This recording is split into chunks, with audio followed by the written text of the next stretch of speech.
Hi friends, welcome to Salem புனிதாஸ் recipes. இன்னைக்கு ஒரு ஹெல்தியான இட்லி ரெசிபி பார்க்கலாங்க. இது வெள்ளை சோளத்தை வச்சு இட்லி, தோசை, பணியாரம் எல்லாமே செய்யலாம். ரொம்ப ரொம்ப சத்தானது. இதை எப்படி செய்யறதுன்னு இந்த வீடியோவில் பார்க்கலாம் வாங்க.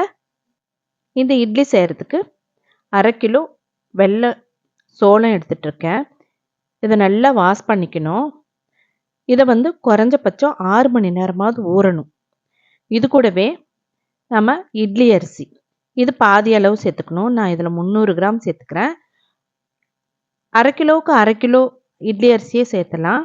அது இன்னும் வெள்ளையாக இருக்கும். இதை நான் கம்மியாக, சோளத்தோட தன்மை ஜாஸ்தியாக இருக்கணுங்கிறதுக்காக நான் கம்மியாக அரிசி சேர்த்துக்கிறேன். இதுக்கு தேவையான அளவுக்கு உளுந்து, எப்பவும் நீங்கள் எவ்வளோ சேர்த்துவீங்களோ, இப்போ 3/4 கிலோ அளவுக்கு வந்திருக்கு. அதுக்கு எவ்வளோ உளுத்தம்பருப்பு சேர்த்தணுமோ அவ்வளோ உளுத்தம்பருப்பு சேர்த்து அரைச்சிக்கலாங்க. உளுத்தம்பருப்பு 1 மணி நேரம் ஊறினா போதும். அரிசியும் சோளமும் 6 to 8 மணி நேரம் ஊற வச்சுட்டு நல்லா இந்த மாதிரி அரைச்சி நம்ம அரிசியும் சோளத்தையும் ஒட்டுக்கா போட்டு அரைச்சிக்கலாம். நம்ம உளுந்த எப்பவும் போல் நம்ம இட்லிக்கு அரைக்கிற மாதிரி தனியாக போட்டு அரைச்சி இந்த மாதிரி 6 to 8 மணி நேரம் நல்லா புளிக்க வச்சாலும் நல்லா புளிச்சிருச்சு. இது பாருங்கள், இந்த மாதிரி நல்லா புளிச்சிருச்சு. நாம் இப்போ இதை எதுவுமே நம்ம சோடா உப்பு எதுவுமே சேர்த்த வேண்டாம். இப்படியே நம்ம இட்லி செஞ்சுக்கலாம். ரொம்பவே டேஸ்ட்டாக இருக்கும். இதனோட டேஸ்ட் அவ்வளோ ரொம்ப நல்லாயிருக்கும். நல்லா கொதிக்கிறப்ப இட்லி வார்த்துட்டா ஒரு 10 நிமிஷத்தில் வெந்துடும். பாருங்கள், நல்லா வெந்துருச்சு. சாஃப்டாக இருக்கும். டேஸ்ட்டும் ரொம்ப ரொம்ப நல்லாயிருக்கும். இது நம்ம எப்பவும் சாப்பிட்ற இட்லியை விட இது டேஸ்ட் ரொம்ப நல்லாயிருக்கும். தோசையும் அருமையாக வரும். பணியாரம் அதுவும் ரொம்ப ரொம்ப டேஸ்ட்டாக இருக்கும். வெங்காயம், பச்சை மிளகாயெல்லாம் போட்டு நம்ம பணியாரம் சுட்டால் ரொம்பவே சூப்பராக இருக்கும். பாருங்கள், இட்லி எவ்வளோ சாஃப்டாக இருக்குது. அதே மாதிரி முட்டை தோசை, ஆனியன் எல்லாமே செய்யலாங்க இதில். நான் இன்றைக்கி முட்டை தோசை சுட்டேன். ரொம்ப ரொம்ப நல்லா வந்தது. டேஸ்ட்டும் ரொம்ப டேஸ்ட்டாக இருந்தது. இப்போது இதை நம்ம சாப்பிட்டு பார்க்கலாம். பாருங்கள், இட்லி எவ்வளோ சாஃப்டாக இருக்குன்ட்டு.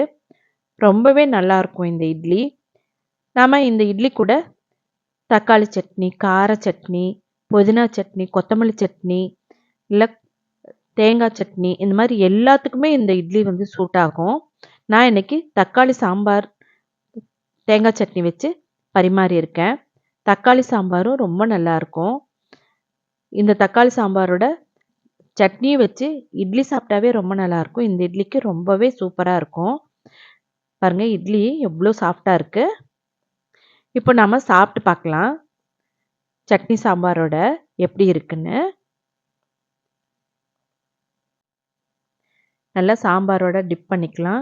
அதே மாதிரி சட்னியோடவும் தொட்டுக்கலாம். எப்படி இருக்குன்னு பார்க்கலாங்க. ரொம்ப ரொம்ப டேஸ்ட்டாக இருக்குங்க. ரொம்பவே அருமையாக இருக்குது. இதே மாதிரி நீங்களும் செஞ்சு சாப்பிட்டு பாருங்கள். உங்களுக்கும் ரொம்ப பிடிக்கும். செஞ்சு சாப்பிட்டு பார்த்துட்டு எப்படி இருக்குன்னு கமெண்ட் பாக்ஸில் சொல்லுங்கள். உங்களுக்கு பிடிச்சிருந்தா லைக் பண்ணுங்கள். சப்ஸ்கிரைப் பண்ணாதவங்க சப்ஸ்கிரைப் பண்ணுங்கள். இதே மாதிரி ஒரு இன்ட்ரெஸ்டிங்கான வீடியோவில் மீட் பண்ணலாம். Thank you for watching.